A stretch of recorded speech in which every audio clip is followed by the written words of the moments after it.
Right. So we were talking about text having kind of a sculptural shape. And we talked about how having a document with kind of a table of contents on the side, I find a little bit offensive because it isn't a real shape. It's very lazy. So that's why I like the notion of using either on an iPad pinching or on a trackpad pinching to collapse the document to only see headings and so on. So the other issue has been, for my PhD, I'm supposed to help postgraduate students do their literature review. So how can I deal with literature sources and concepts? It's really concepts that matter the most, but you need to back them up.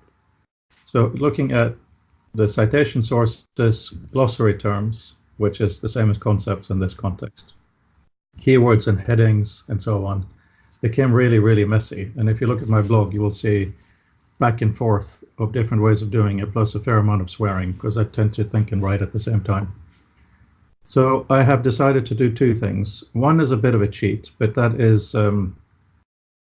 when we are exporting from author to a PDF or a Word document, the user can choose to have a references section automatically appended at the end.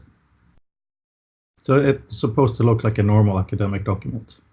So the idea now is that you have your document, do two fingers, flip it around, and you have your references at the back. So a teacher can read the references separately, click on the links, but also within that we can have different dynamics such as automatically organized by alphabet or timeline or any other thing. A timeline based on what? The publication dates of the documents. Okay. So the problem with that is the academic world is absolutely shit when it comes to its own documents. You know, you download a PDF and it's called blah blah blah.pdf. You do get info on the Mac and has no info. So there are ways that we would have to work to populate these things with normal meta information. It's absolutely crazy insane. Similarly, you cannot link to anything inside a PDF or a digital book. These are really, really big issues, but that's kind of another step out there. So the really important thing that I want to be able to have Liquid Author do for users is to give them a greater amount of mental freedom with minimum load. So we can do mind mapping and brainstorming in different applications, and they're cool at different levels. But then you go back to your word processor or whatever, and it's not integrated, and it's a bit of a mess, and we stop using them. Yes. So the thing that I did this weekend was when you do this, actually it doesn't matter the gesture, because it isn't as sculptural, but you get a blank screen. Whether you had text in your word processing view or not, you get a completely blank screen. And in here, you just double click anywhere you want and type any text you want. Any text that is also in the main document becomes bold. If you double click on it, it opens a list of all the occurrences of that text in the document. So you can, let's say you're writing a document about sweets and you have the name of a particular chocolate. And you, in your kind of concept view, you put all the chocolates here, certain things, whatever. You organize it like a mind map, brainstorm, whatever. Double click on it. Here's a list of all the places where it's mentioned. There's a full sentence. So it means that if it's the name of a chocolate bar that's not very well known, the first time it's in the document, it would usually be introduced. So that's a quick way of, without even making a glossary, you have access to a definition of what that is. So now the user can click on that to jump to that section in the document, or just click in the margin to dismiss this. All the text that you have typed in this view that is not bold, that means that is not in the document. If you double click on that, it takes that text into the normal view, so you can start writing. So let's say you had just put lots of different sweets on here, many you haven't written about. Oh, here's one that I need to write about now. Double click on it. So at the end of the document, you say this and this, blah, blah, blah, blah, blah, and you just keep working. So these are the two primary ways that the concept map and the word processing view are linked.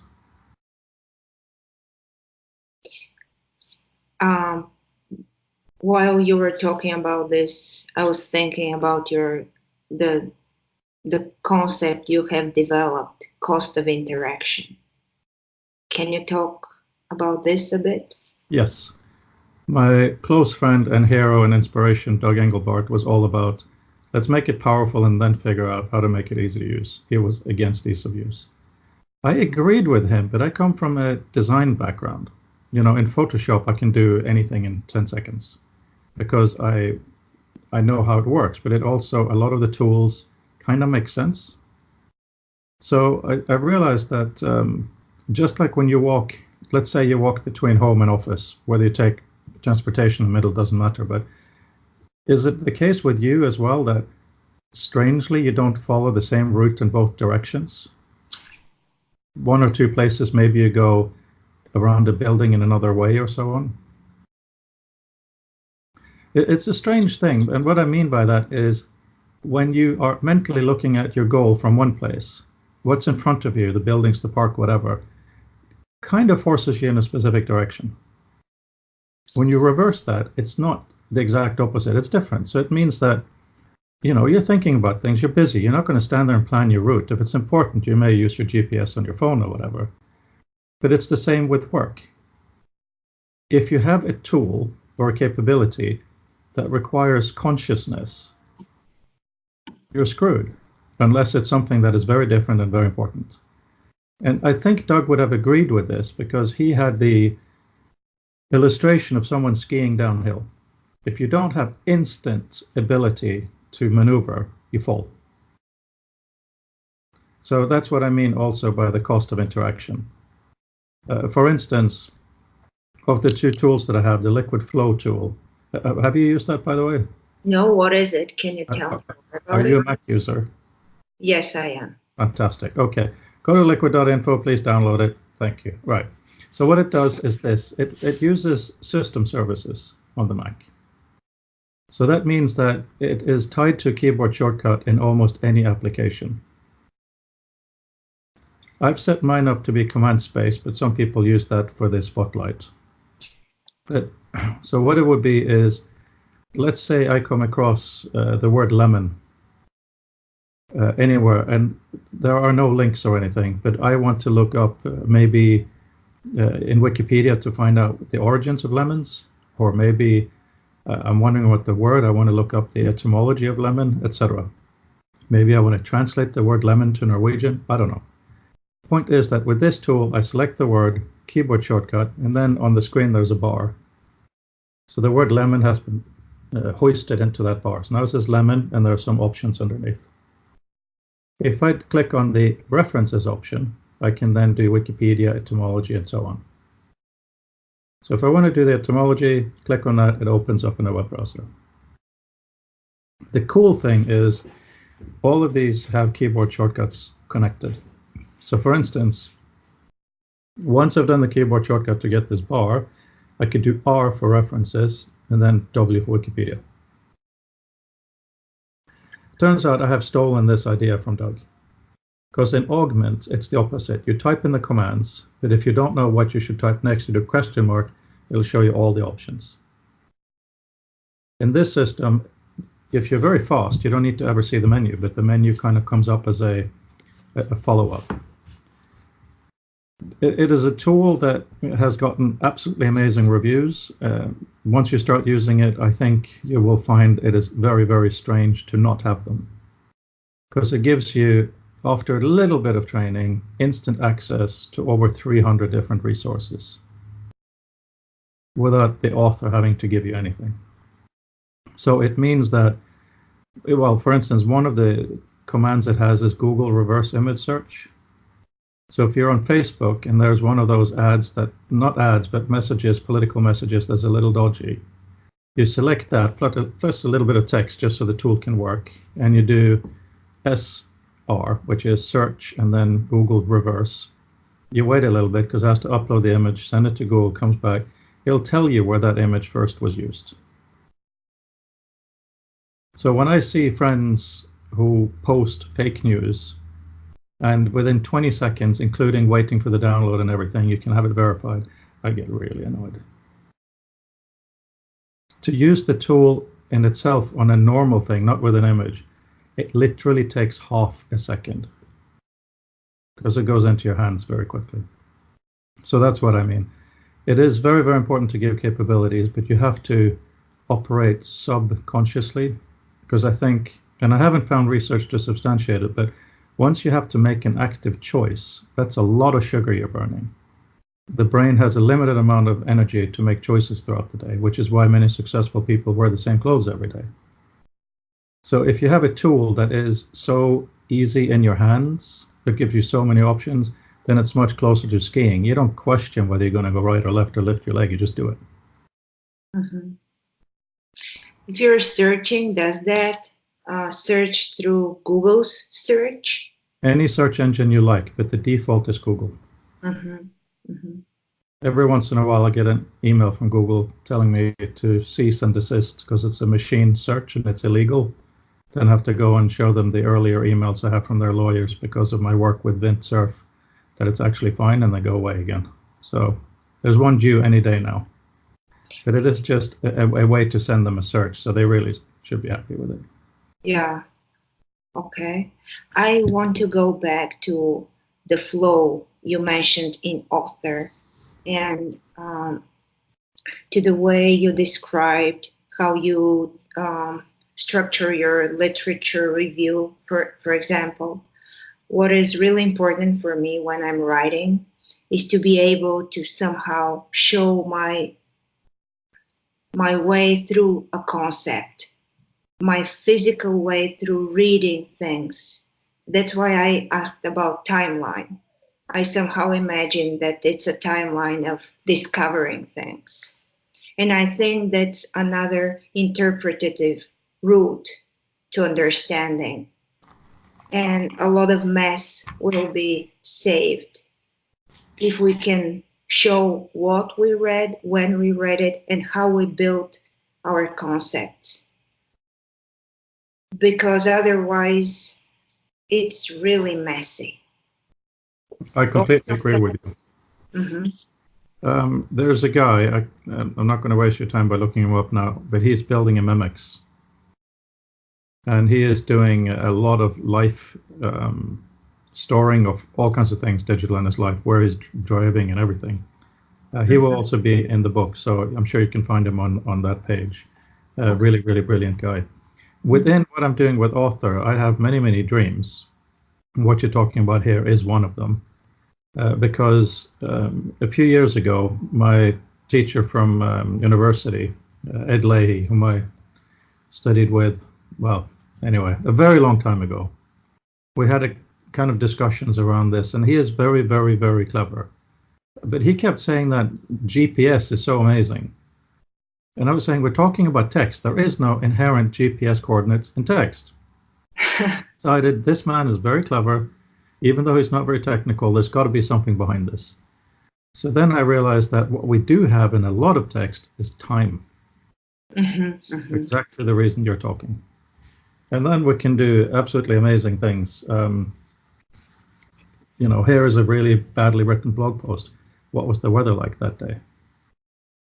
Where did you have a lot of meetings? What books did you finish before this concept? What did you finish after this concept? Completely agree with you. Sorry, my nose is tickling.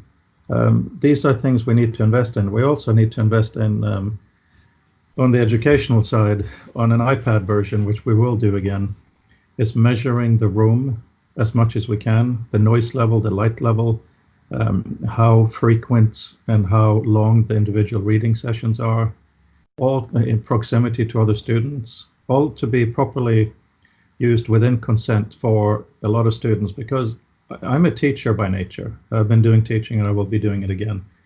Doing the boring stuff is a real criminal use of human resources.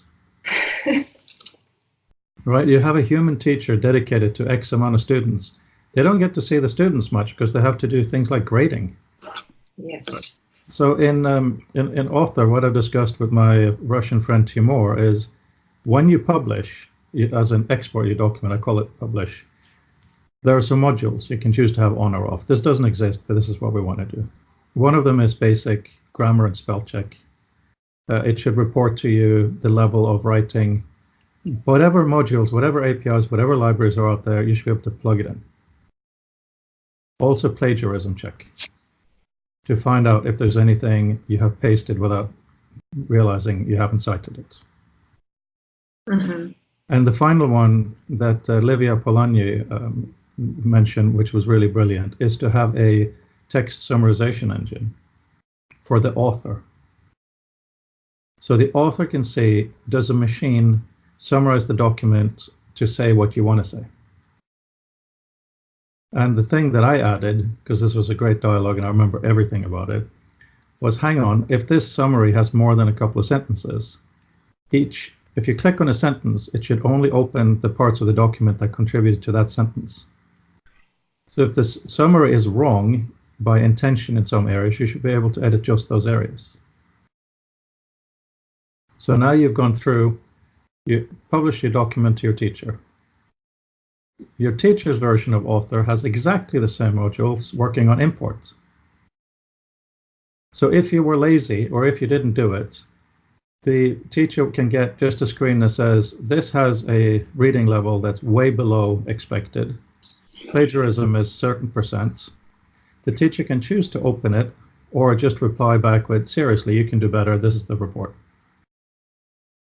Similarly, what Timur and I talked about was doing machine learning on large volumes of text based on different moods of students.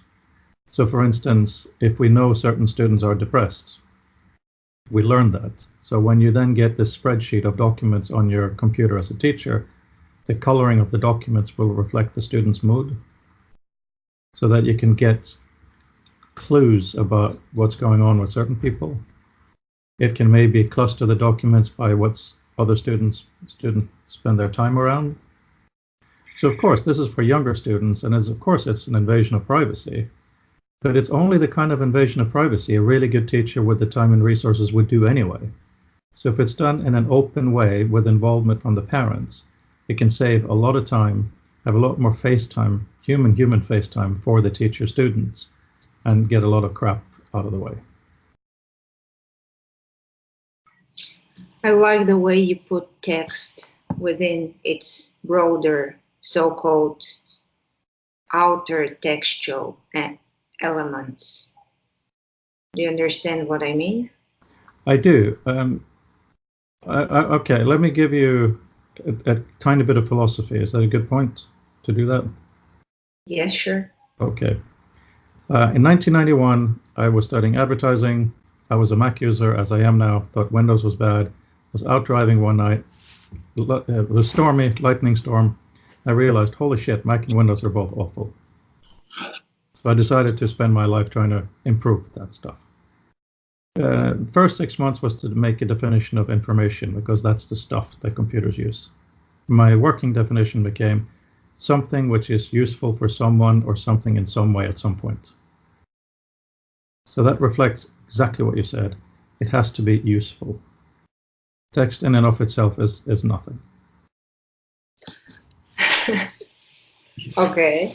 That also goes to my deep philosophy and my deep statement, which is that the most fundamental thing in the universe is not information, it's interaction. Because it is through interaction information arises.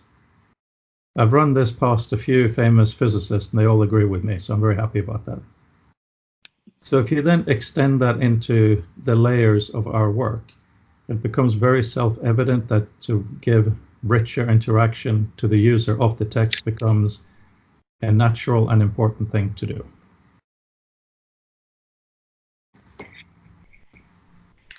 I'm thinking about the etymology of interaction, and then I go back to action and the Latin verb for doing. And then this brings me to an author I was reading who was saying that when we are on the web, we're acting by writing. Mm-hmm. Our actions are writing. I'm just sharing my thoughts now. It's just to share. And then you said that text is nothing. Like, it's nothing without the human on both sides. Well, it's not nothing, but it's not very useful. Without the human on both sides. The thing is, I'm somehow tempted by the idea that it is something even if there's nobody around. But I know that that's a fallacy. I'm just sharing again. I think this is one of those Marshall McLuhan moments where for deeper meaning we can go in both directions. My quip, it was more of a quip, was really to say that if we're going to make text more useful and more interactive, it has to be in a manner that really serves the user. Text in and of itself is kind of a lab experiment. It's just not very interesting. But you referred to the book, and that brings me up to the philosophical breakthrough that I think I've had this weekend with the work. It may turn out to be completely obvious, but I think it was kind of interesting. And that is, are you familiar with the book Socrates in Love? Yes. So I've been listening to that driving, and Socrates has kind of gotten into my head again. I love how he hated text because he felt it was superficial, there was no dialogue, and so on. I saw your share on Twitter. Oh, you did? Okay, did you read it? I did. Okay, so I'll just summarize it for the video then, and then I would really like to hear what you have to say. Mm-hmm. So whereas I agree that reading in a non-digital environment is quite uninteractive, when you are authoring, that is a Socratic process because you are having a dialogue with yourself as you write. Over.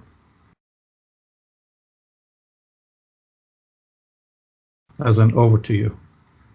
I mean, I think it has implications for how we develop software, but how do you feel about that position? I feel that the dialogue is also not only internal with yourself, but with your imaginary reader. Yes, but yeah, sure, absolutely. But yes, I don't disagree with that. All I'm saying is that when you write something, okay, so the thing is, a lot of my textual work is based on the notion that, let's say we really do have our higher thinking in the prefrontal cortex. Then we have this huge occipital lobe at the back of the head. Just like with computers, you have a CPU, but also now more and more the GPU, the graphics engine, is being used to augment the CPU. Let's use our occipital lobe to augment our frontal lobe. So it is, and to you, I know it's really obvious, but a lot of people just don't connect to it. But can we make more powerful canvas thinking spaces? That's the whole package. And that then was what really prompted the way of saying it as, unless you're writing something extremely simple, even a shopping list, you will edit, and that's a dialogue. I like that. Editing as a dialogue. Yeah. And going full circle back to what you shared, the thing that you saw, the sheep vellum, Mm-hmm. and the core concept that editing is now easier, more useful. Because of the nature of this conversation, I will agree with that, but it's easier in some ways, more useful in some ways, just like, walking down that street, and why do you go, let's say you have a building, it's in shadow and it's in light here, chances are you go on the bright side, even though they're equidistant to the other side. When you reverse, maybe it's different.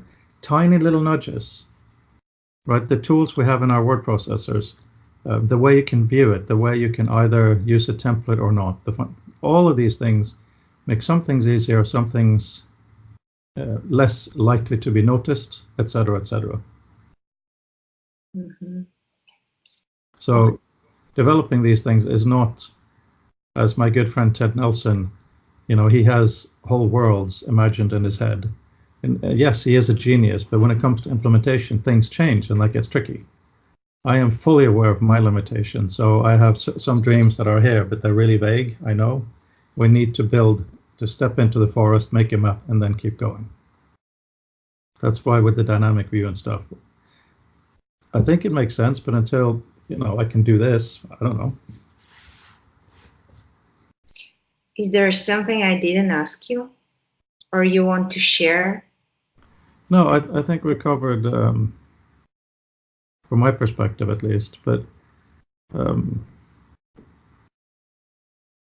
I mean, I have, as most artists, and I am an artist. I went to Chelsea School of Art. That's my background.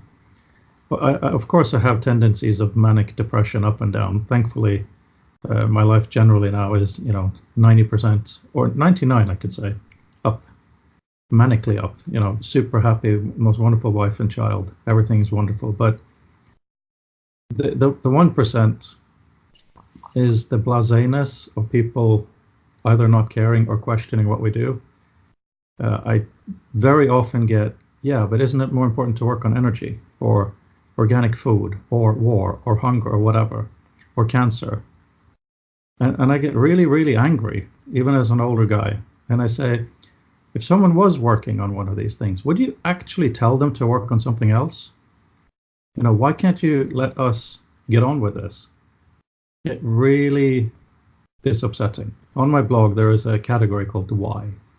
Every couple of months I have to re-justify. And it is very much like Doug. He had, he said, it's like I've climbed up this mountain to see into the distance, because he himself didn't consider himself a visionary, but from the perspective, he saw things. Then I go back to humanity, which are in this giant vehicle, and I try to communicate, but it's like I have these big hands and I can't move them. He loved to do this. I can't get a grip on what I'm going to tell them. And here they are with this tiny little headlight just going straight ahead. That's what it feels like. It feels so obvious because fake news is almost entirely textual. Academic articles that get buried because they're not found is almost entirely textual. Political discussion is almost entirely textual, other than shouting matches on TV. When we have this important form of knowledge, how in the world can our species not prioritize utilizing it better? The most depressing part of my life is the fact that when you search for the future of text, you find me. I am quite literally a nobody. Adobe, Apple, Google, these companies should be having interactive text centers. They should be investing tons of money, not just on making pretty pictures. I'm an artist. I can make images better than almost anybody. I know how to do that. I can make a video at movie level quality. It's not that hard. It's actually very, very easy. If you follow the work of, his name escapes me, Randy Ubilis, who first did Premiere with Adobe, and then he did Final Cut with Apple, and now it's been simplified. They're amazing tools. But it takes a certain kind of effort to make them. Could you imagine a knowledge worker in an office making a 1-hour documentary instead of making a document? Of course not. So this fallacy that text is old-fashioned pisses me off. We spent 5,000 years refining it to be able to hold all of the human imagination. They say that a picture is worth 1,000 words. Yeah, only if you look at the size of the JPEG. If you have a picture of a cat, it's a picture of one specific cat. If you have the word cat, you have all the cats in history in there. I know I'm speaking to the choir, but this is my little scream at the end of this very nice discussion. It is a nice discussion, and I'm thankful and grateful that you shared this with me. I'm just a little more optimistic with my crazy fascination with semantic technologies. And I really believe that we are finding a way to use text as the diamond it is, the multifaceted diamond it is. I feel your pain and I understand your frustration though, but I'm an optimist. Well, that's good. I'm an optimist too, but like Van Gogh, although I'm not an artist at all like him, just, the pain that he went through of, I have no choice, I have to paint. It's the same here. It's very bizarre. I don't want to make a work of art. I want to make the tools so that others can make the work of art. And I think that's something you share. So whether we're optimists or not is kind of the spice, but the underlying issue is no choice, really. I'll just ask a question, which is, what is the route from art to advertising to author? I'm using the 3A's thing here as an epilogue. Advertising, because I naively thought in the beginning I could use a lot of different media. When I applied to study when I was very young, I didn't even properly know the difference between writing and images, copywriter and art director. It was just all kinds of cool stuff. But advertising is what I've been teaching too, and I believe in it very strongly because we're at an amazing time where, yes, people may be swayed by fake news and politics. However, if you have advertising that lies today, you're not going to get very far for very long. So advertising today can be creative, persuasive communication. And as Burke, my teacher at university, said, all rhetoric is persuasion. So it makes it very clear and very honest. Here's a cake. I would like to sell it to you. It's the best in the world. Oh my God, if we could use the same principles when we're presenting an academic paper. Here's a finding. This is how it came about. That will be amazing. Aren't we trying to do this? Sorry for interrupting you. Aren't we trying to do this through the abstracts? My friend Chris Guttridge at Southampton, he had a great insight a while ago. He said that if you want to understand what a scientific paper is, look at the last sentence of the abstract first. Okay, I'll get this tip. So that kind of insight is actually incredibly useful because when I want to go into stages of doing large volumes of document comparisons, what do I want to see on the screen? Do I want to see the author, the title? Maybe not. Maybe I want to see that one sentence. Mm-hmm. Mm-hmm. Right. So that's also the issue of these are intensely human artifacts.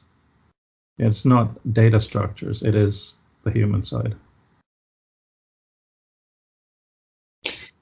The name author, I'll tell you how that came about.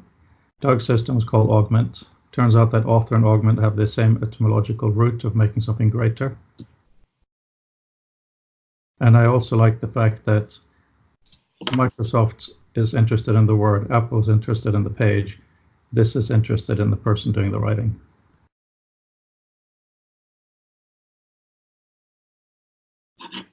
Beautiful. Thanks very much for this. Thank you. I'm now going to go with my little boy to town. He turned 2 a few days ago. Happy 2. Yeah, thank you. And he's learning the alphabet. Most letters sound the same, but it's amazing. Is he talking now? It's very variable, very variable. But the journey with him also for my work has been absolutely amazing. The way I have since found out after seeing him like buttons that we do actually have mechanisms in our brain to